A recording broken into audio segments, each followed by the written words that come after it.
میرے رسول پاک علیہ السلام کا دروازہ سب سے بڑا دروازہ ہے، حضور کا دروازہ سب سے بڑا دروازہ ہے، لیکن میرے دوستو یاد رکھنا، نبی پاک علیہ السلام نے بھی لوگوں کو جب رستہ دکھایا ہے تو رب کریم کا رستہ دکھایا ہے، اللہ کا رستہ دکھایا، اللہ کریم کا رستہ دکھایا، لوگوں رب کی طرف توجہ کرائی۔ میرے رسول کریم سید عالم صلی اللہ تعالی علیہ وسلم نے لوگوں کی اللہ کی جانب توجہ کرائی اور لوگوں سے یہ کہا کہ وہ اپنے رب کریم کی جانب اپنا ذہن رکھیں، اپنی توجہ اپنے اللہ کی جانب مبذول کریں۔ میری بات کو اچھے طریقے سے سمجھیے گا، علم اللہ تبارک و تعالی عطا کرتا ہے تو اسے اللہ کی عطا ہی سمجھنا چاہیے۔ کچھ لوگوں کے پاس علم ہوتا ہے پر علم نافع نہیں ہوتا، وہ ٹامک ٹوئیاں مارتے رہتے ہیں ساری زندگی۔ علم کو اللہ کی عطا سمجھیں، اپنی عقل پر اپنے شعور پر زیادہ بھروسہ نہ سمجھیں، نظر اللہ پہ رکھیں۔ حضرت مولا علی شیر خدا کرم اللہ تعالی وجہہ الکریم سے کسی نے پوچھا تھا بڑا عالم کون ہوتا ہے؟ ہمارے ہاں تو اب وہ والے عالم پائے جاتے ہیں نا، اللہ ماشاءاللہ، جو ممبر پہ بیٹھتے ہیں تو دعوے ہی دعوے ہیں، ممبر پہ بیٹھتے ہیں تو دعوے ہی دعوے ہیں، اس طرح کے عالم ہمارے ہاں پائے جاتے ہیں۔ وہ ہر بات میں دعویٰ کرتے ہیں، میں یہ کر دوں گا، میں وہ کر دوں گا۔ یہ مزاج علماء کا نہیں۔ حضرت علی المرتضیٰ سے کسی نے پوچھا بڑا عالم کون ہوتا ہے؟ فرمایا بڑا عالم وہ ہوتا ہے کہ جسے مسئلے کا پتہ نہ ہو تو وہ کہہ دے مجھے نہیں پتا، میں پتہ کر کے بتاؤں گا، غلط بات بیان نہ کرے۔ امام مالک سے کسی نے کوئی مسئلہ پوچھا تو آپ فرمانے لگے مجھے اس سوال کا جواب نہیں آتا،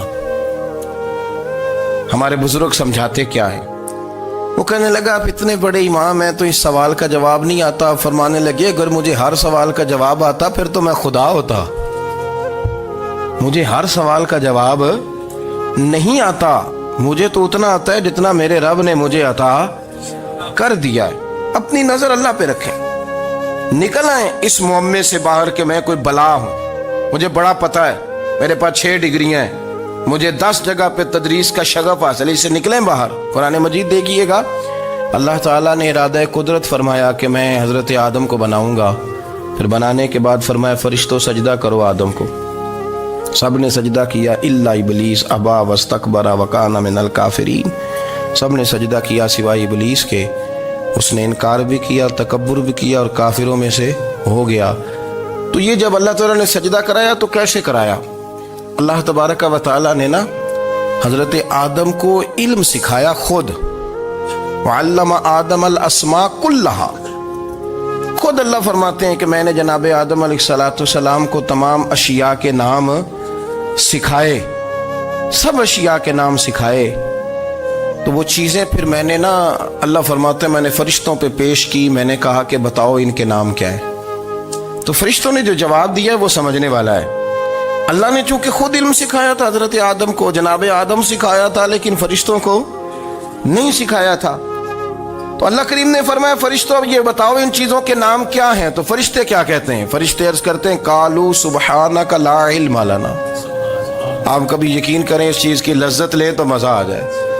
کہا قالوا سبحانک، کہنے لگے تو پاک ہے، قالوا سبحانک، کہنے لگے تو بھئی آدم علیہ السلام کو نام سکھا لیے، پھر فرشتوں کے سامنے وہ چیزیں پیش کر کے کہا ان چیزوں کے نام بتاؤ، تو فرشتے کیا کہتے ہیں؟ کہتے ہیں قالوا سبحانک، تو پاک ہے، لا علم لنا، ہمارے پاس کوئی علم نہیں، الا ما علمتنا، ہمیں تو اتنا پتہ ہے جتنا تو نے ہمیں سکھا دیا ہے، ہمیں تو اتنا پتہ ہے جتنا تو نے ہمیں، لا علم لنا، ہمارے پاس کوئی علم نہیں ہے، اتنا ہی پتہ ہے جتنا تو نے ہمیں سکھا دیا ہے، اس سے زیادہ ہمارے پاس علم۔ اور یہ کیوں تو نے ہمیں جتنا سکھایا اتنا پتہ ہے؟ فرشتے یہ نہیں کہتے یا اللہ تو زیادہ سکھا، آدم کو دیا تو ہمیں بھی دے، یہ نہیں فرمایا، فرمایا انکا انت العلیم الحکیم، اے اللہ تو علم والا بھی ہے اور حکمت والا بھی ہے، تجھے پتہ ہے کس کو کتنا دینا ہے،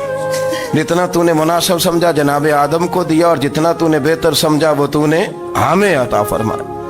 تو اگر آپ کے پاس علم ہے، کہیں نالج ہے، اس کو اللہ کی عطا سمجھے۔ ہمارے ہاں بہت سارے لوگ بن کے بیٹھ جاتے ہیں، میں اکثر کہتا ہوں کہ پھر وہ دعوے کرتے ہیں میرے علاقے والے جاہل ہیں، میرے شہر والے جاہل ہیں، میرے خاندان والے پڑھے نہیں، یہ آپ کا دعویٰ ہے، یہ آپ کو خراب کر دے گا۔ ہم نے بہت سارے ایسے لوگ دیکھے جو بہت بڑے عالم تھے، لیکن اللہ جب لینے پہ آیا تو عقل ہی لے گیا، شعور ہی چلا گیا، حافظے ختم ہو گئے۔ آپ دیکھتے ہیں بڑھاپے میں کچھ لوگ ایسے ہوتے ہیں کہ جن کو یہ بھی یاد نہیں رہتا کہ میرا نام کیا ہے، میں کہاں ہوں، مجھے کدھر جانا ہے۔ تو اس وقت سے اللہ کی پناہ مانگیں اور اپنی نظر اپنے رب کریم کی جانب رکھیں، اللہ کی جانب اپنی نظر کو مبذول رکھیں۔ دوسری بات، علم کے بعد ایک چیز آتی ہے جس کا نام ہے ہدایت، جس کا نام ہے تقوی، جس کا نام ہے پرہیزگاری، جس کا نام ہے عمل، عبادت، ریاضت۔ یہ بھی اسی وقت ہی نصیب ہوتی ہے جب میرا رب کریم نصیب فرما دیتا ہے۔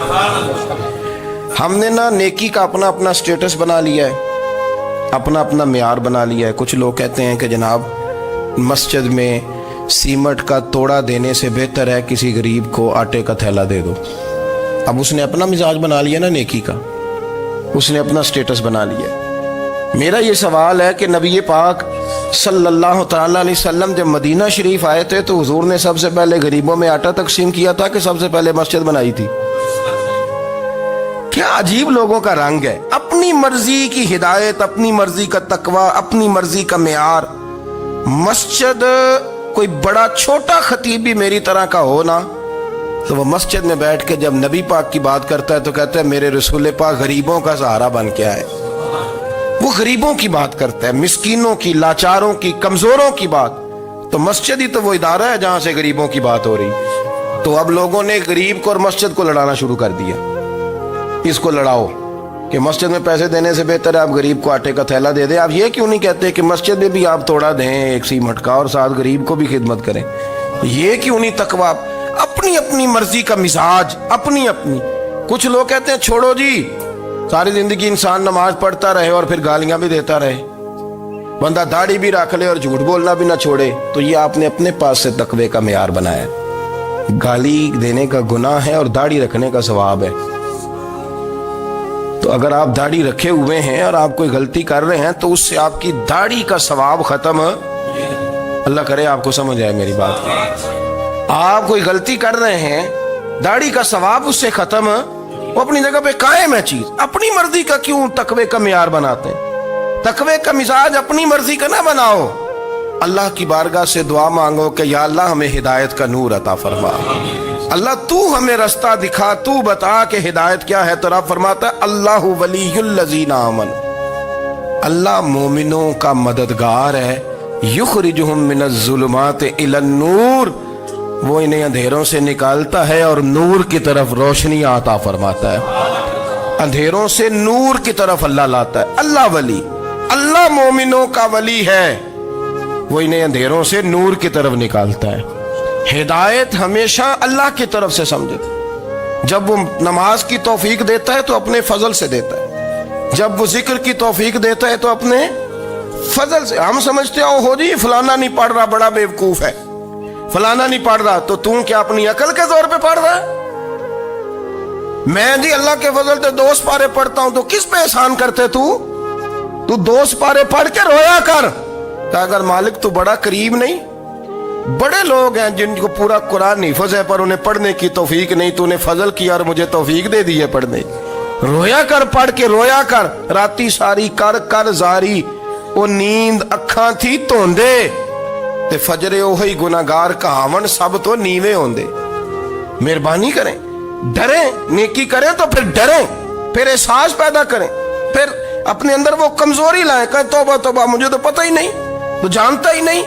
حضرت سیدنا امام اعظم ابو حنیفہ رحمۃ اللہ تعالی علیہ کے ساتھ ایک شخص کہتا میں نے نماز پڑھی، تو عشاء کی نماز تھی۔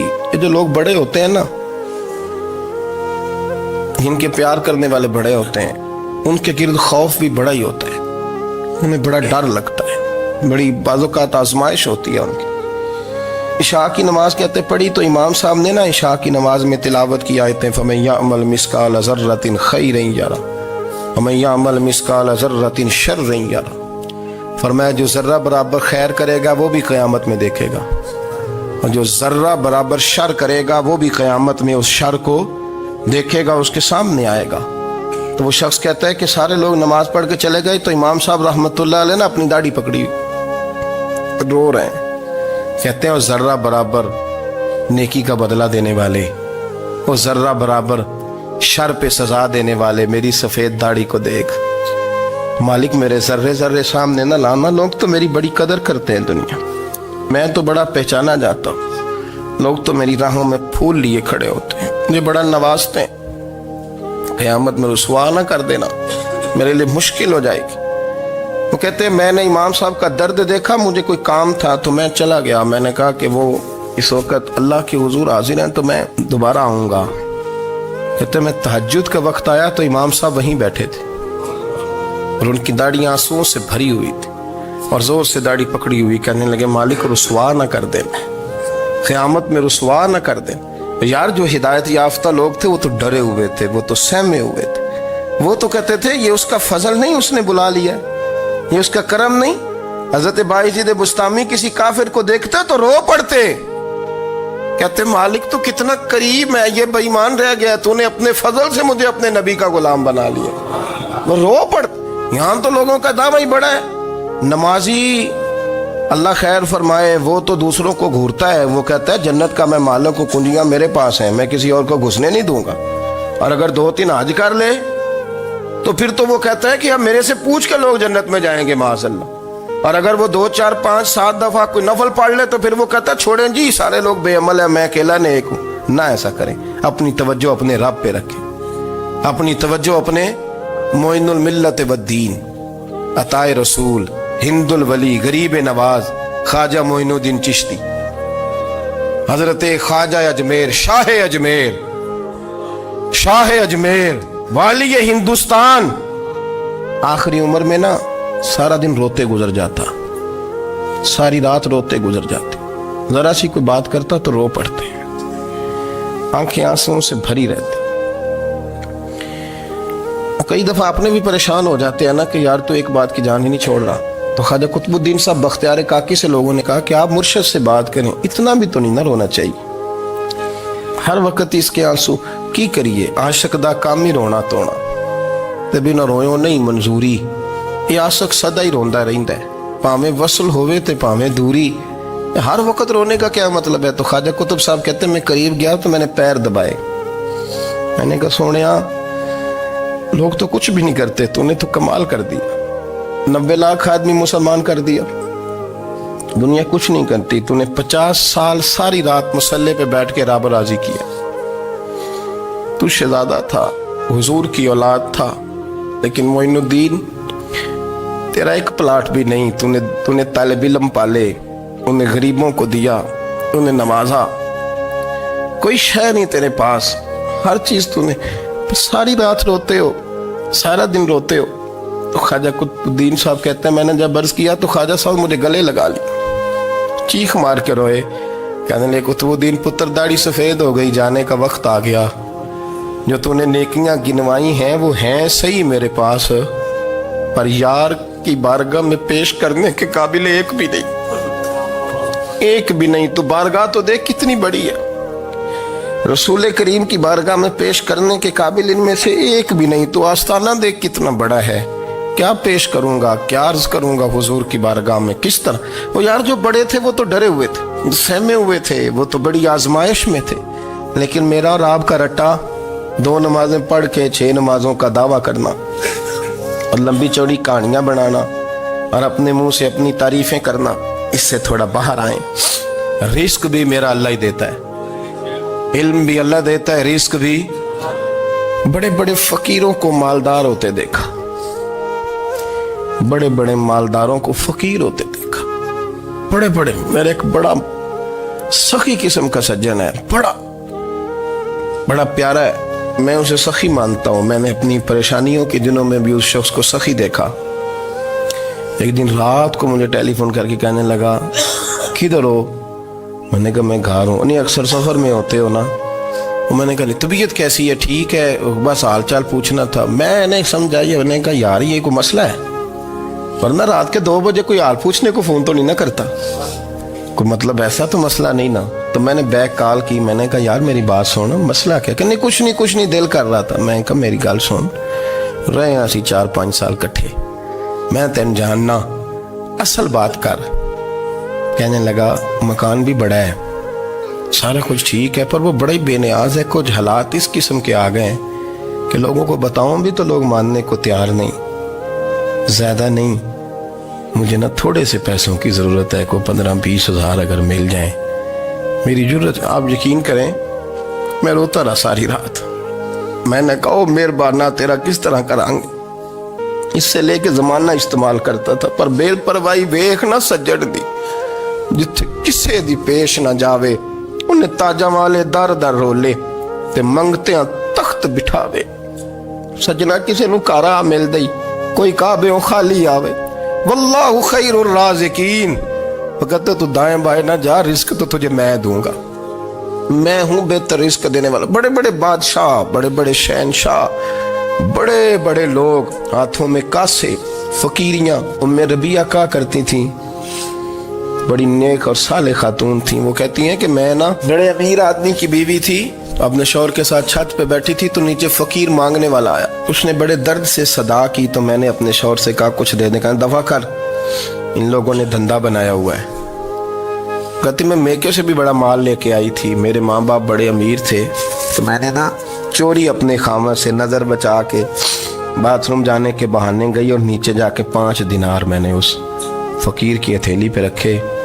کہتے اس نے 5 دینار دیکھے, پھر میری طرف دیکھا تو میں نے اس کی آنکھوں میں آنسو چمکتے دیکھے. کہنے لگے بی بی رب تیرا بھلا کرے, میں 3 دنوں کا بھوکا ہوں. کہ وہ چلا گیا. میں گھر آ گئی, جب باہر آئی تو میرا شوہر کہنے لگا تو اتنی اب اتنی تو تیز ہو گئی ہے, اور تو اتنی خود مختار ہو گئی ہے, میرے بغیر پوچھے مال خرچ کرے گی, جا تجھے 3 طلاقیں. کہتی میں بالدار اور وزادار باپ کی بیٹی تھی, طلاق لے کے گھر آئی تو میرا باپ ٹوٹ گیا, چارپائی پہ چلا گیا. اوہو یہ کیا بن گیا.